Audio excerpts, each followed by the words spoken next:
dengan tema yaitu memiliki prinsip yang benar.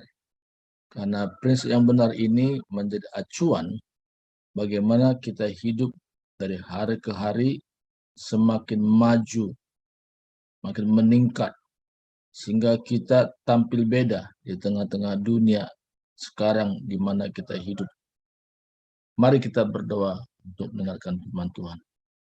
Terima kasih Tuhan, hari ini Tuhan berikan kami kesempatan untuk dengarkan firman-Mu. Biarlah firman-Mu ini menjadi pedoman bagi kami, bagaimana kami sepatutnya hidup di hadapan Tuhan. Terima kasih Tuhan, terpuji nama-Mu, kami siapkan hati kami untuk firman-Mu pagi ini. Di dalam nama Yesus Kristus kami sudah berdoa. Amin. Saudaraku kasih Tuhan, tema hari ini yaitu miliki prinsip yang benar, having a right principle. Kenapa tema ini saya angkat dari penguraian kitab Galatia? Karena di sini Tuhan mau apapun kondisi, situasi, keadaan yang kita sedang hadapi, kita tidak mudah goyah, tapi kita tetap kuat. Kita tidak mudah diombang-ambingkan dengan pengajaran-pengajaran. Nah, hari ini kita lanjut dari surat Paulus pada jemaat Galatia, pasal 1 ayat 6 sampai 10. Aku heran bahwa kamu begitu lekas berbalik daripada Dia yang oleh kasih karunia Kristus telah memanggil kamu dan mengikuti suatu Injil lain yang sebenarnya bukan Injil. Hanya ada orang yang mengacaukan kamu dan yang bermaksud untuk memutarbalikkan Injil Kristus.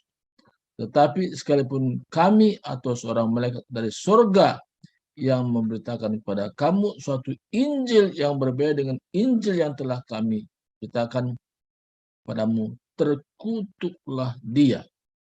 Seperti yang telah kami katakan dahulu, sekarang katakan sekali lagi, jika ada orang yang memberitakan kepadamu suatu Injil yang berbeda dengan apa yang telah kami terima, terkutuklah dia. Jadi bagaimana sekarang? Adakah aku cari kesukaan manusia atau kesukaan Allah? Adakah aku coba berkenan kepada manusia? Sekiranya aku masih mau mencoba berkenan kepada manusia, maka aku bukanlah hamba Kristus.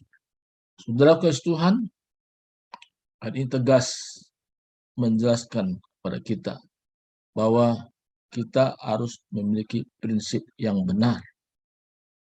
Prinsip yang benar ini yaitu semua manusia diselamatkan oleh karena anugerah, oleh karena kasih karunia. Jadi tidak ada karena unsur usaha manusia, tapi semata-mata oleh karena kasih karunia. Di Efesus katakan, sebab karena kasih karunia kamu selamatkan oleh iman, itu bukan hasil usahamu, tetapi pemberian Allah. Itu bukan hasil pekerjaanmu, jangan ada orang yang menguasai diri. Jelas ayat firman Tuhan tidak pernah bertentangan satu dengan yang lain. Yang jelas adalah firman Tuhan itu saling meneguhkan satu dengan yang lain. Nah, untuk ini kita terus perlu belajar.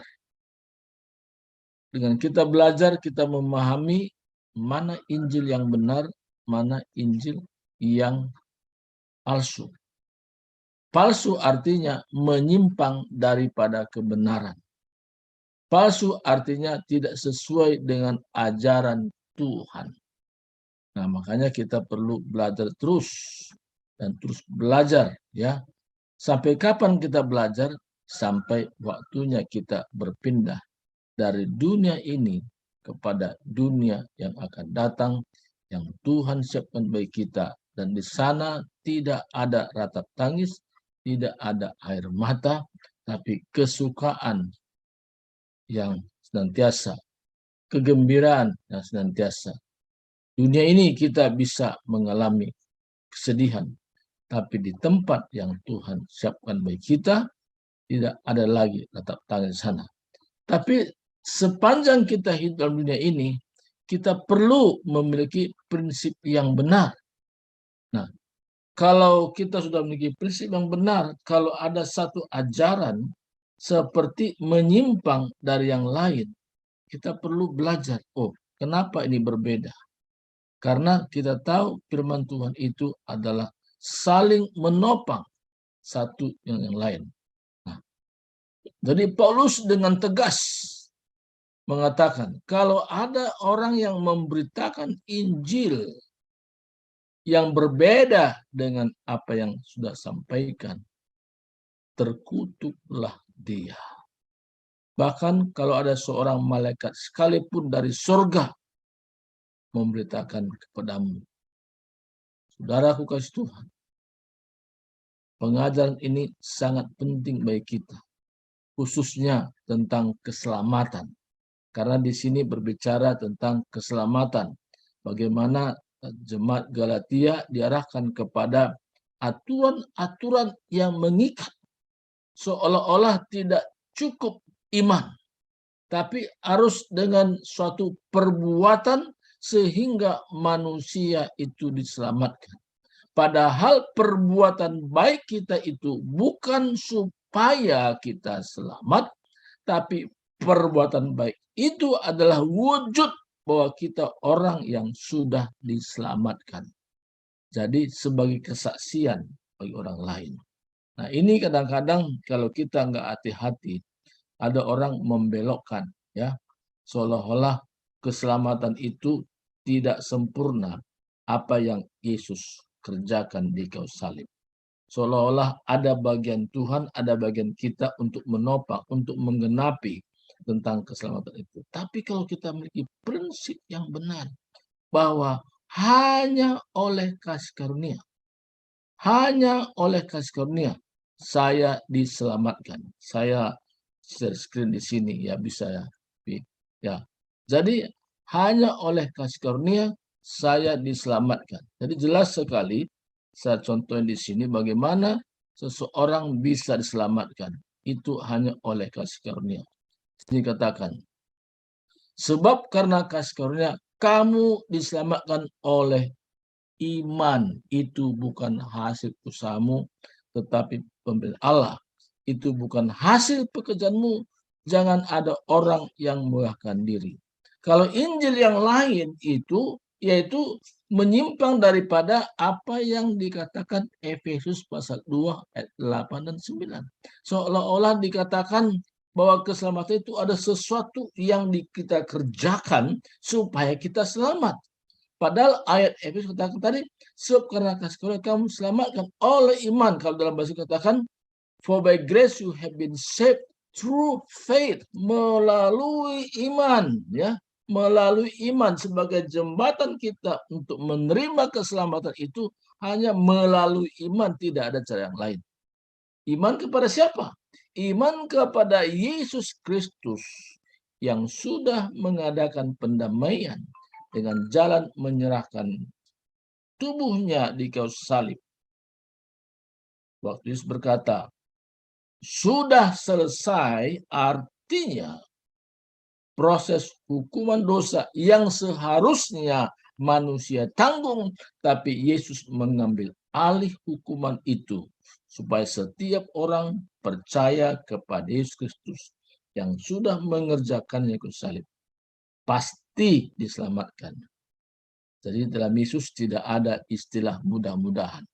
Pasti diselamatkan. And that not of yourself. Itu bukan dirimu sendiri atau usahamu sendiri. Tetapi pemberian Allah. It is the gift of God. Satu pemberian. Kenapa katakan pemberian? Karena tidak ada satu manusia pun bisa mengerjakan keselamatan buat diri sendiri. Nggak ada. Nggak ada punya kemampuan karena usaha kita itu bagaikan kain kotor. Jadi usaha kita itu untuk keselamatan tidak ada apa-apanya.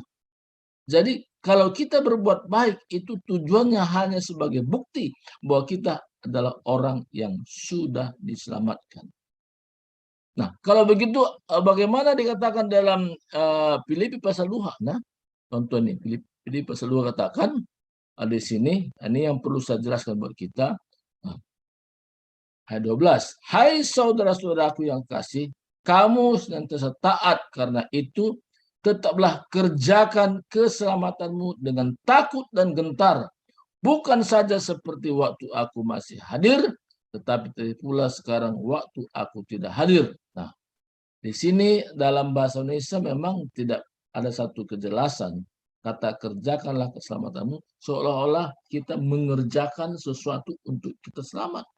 Tapi dalam bahasa Inggris jelas sekali di sini, therefore my beloved, as you have always obeyed, not as in my presence only, but now much more in my absence, work out your own salvation with fear and trembling.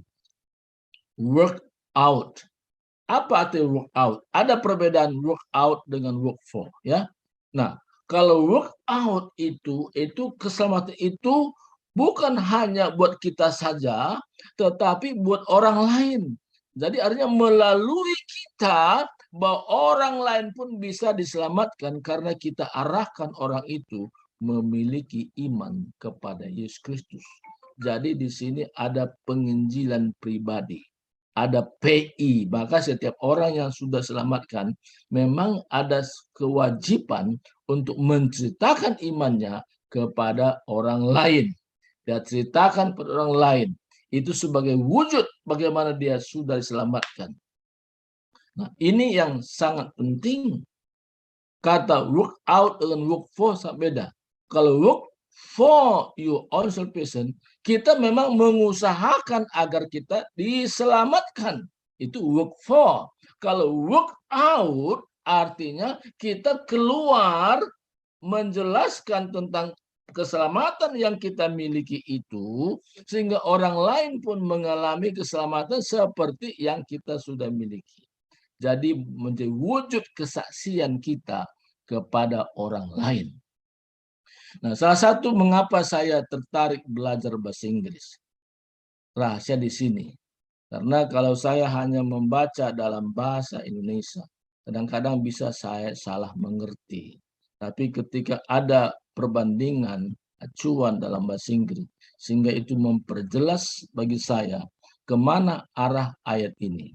Contoh saya dulu sempat terkecoh dalam Matius katakan, berbahagialah orang yang miskin di hadapan Allah karena mereka mempunyai kerajaan surga. Saya dulu berpikir orang miskin itu berbahagia. Tapi saya renungkan lagi, kok orang miskin berbahagia? Berarti orang kaya nggak berbahagia dong kalau begini. Nah, lebih baik miskin aja dah gitu ya. Nah, tapi ketika saya pelajari, ada perbandingan-perbandingan dari bahasa Indonesia ke dalam bahasa Inggris.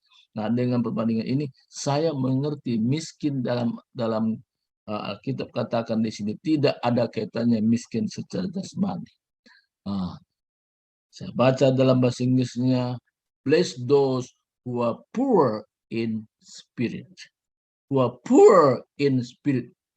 Jadi secara roh, bagaimana orang itu sangat merindukan Tuhan dalam hidupnya. Haus akan kebenaran. Itu artinya miskin. Nah, tapi jangan heran, ada juga sudah miskin secara jasmani, belum tentu punya ada kerinduan yang haus akan firman Tuhan. Nah, ini paling bahaya lagi, sudah miskin, tapi nggak punya kerinduan lagi, kan begitu. Nah, jadi dalam hal ini, kalau kita memiliki prinsip yang benar dalam hidup ini, kita tidak mudah digoyahkan dengan ajaran-ajaran yang bertentangan dengan firman Tuhan. Karena ajaran-ajaran ini ya bermacam-macam, tapi kita selalu pedomannya kepada firman Tuhan. Apa yang kita perlu pegang? Ayat firman Tuhan tidak pernah bertentangan satu dengan yang lain. Itu adalah justru saling meneguhkan satu dengan yang lain, sehingga menjadi lebih jelas bagi kita, sehingga kita bisa mantap secara iman kepada Yesus Kristus. Jadi itu maksudnya. Jadi kalau dengan pengertian perbandingan tadi mengenai bahasa tadi, di mana work out your own salvation, artinya bukan hanya kepentingan kita saja, tapi kepentingan orang lain melalui kita. Karena banyak saudara-saudara kita yang di luar sana belum mengerti rahasia tentang keselamatan itu. Hanya Yesus satu-satunya jalan keselamatan dan tiada jalan lain. Jadi apa kata Yesus? Akulah jalan, kebenaran, dan hidup. Tiada seorang pun sampai kepada Bapa kalau tidak melalui aku. Jadi usaha manusia sia-sia. Tapi hanya kalau orang beriman kepada Yesus Kristus. Dan itu yang kita ceritakan kepada orang lain. Bukan dari kita. Tapi yang kita ceritakan Yesus Kristus. Itulah jalan keselamatan. Di bawah kolong langit ini tidak ada nama lain yang diberikan kepada manusia yang olehnya dapat diselamatkan. Hanya di dalam Yesus Kristus saja. Nah, jadi kalau kita memahami rahasia ini, bahwa kita diselamatkan hanya oleh karena Yesus Kristus, nah ini luar biasa. Sehingga kita berdampak, dimanapun kita ada, kita berdampak. Kita luar biasa akan dipakai Tuhan. Ya, sehingga walaupun kita artinya tidak ada pendidikan sekolah tinggi teologi, tetapi Tuhan pakai kita dengan dahsyat karena kita punya pengertian yang benar. Tidak seperti orang luar sana berpikir bahwa keselamatan harus diusahakan. Enggak. Tapi justru itu satu pemberian dari Tuhan.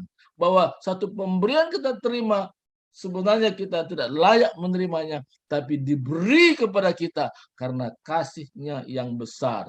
Sebab karena kasih yang besar itu, maka Yesus datang ke dunia, mau menjadi manusia, mau mengambil alih hukuman manusia. Yang seharusnya kita yang harus dihukum karena kita yang berdosa. Tapi Yesus mau menyerahkan dirinya. Dia yang tidak berdosa, dibuatnya menjadi dosa karena kita. Supaya di dalam Yesus kita diselamatkan. Inilah kebenaran firman Tuhan hari ini. Saya berikan buat kita, mari kita berdoa. Terima kasih Tuhan. Hamba-Mu sangat terbatas menjelaskan firman-Mu. Tetapi Roh Kudus menjelaskan kepada kami, sehingga kami semua menjadi pemenang jiwa yang handal. Kami semua pemberita Injil yang luar biasa. Karena Yesus luar biasa, maka semua pengikutnya luar biasa juga. Tuhan, inilah kami. Kemampuan, kekuatan, kesanggupan hanya berasal daripada-Mu. Mampukan kami dalam waktu-waktu yang singkat di mana kami hidup. Jadikan kami menjadi saksi-Mu, menceritakan tentang Yesus Kristus, satu-satunya jalan keselamatan dan hidup. Tidak seorang pun sampai ke surga kalau tidak melalui Yesus Kristus. Terima kasih Tuhan. Terpuji nama-Mu. Di dalam nama Yesus Kristus kami sudah berdoa dan bersyukur. Haleluya. Haleluya. Amin. Amin.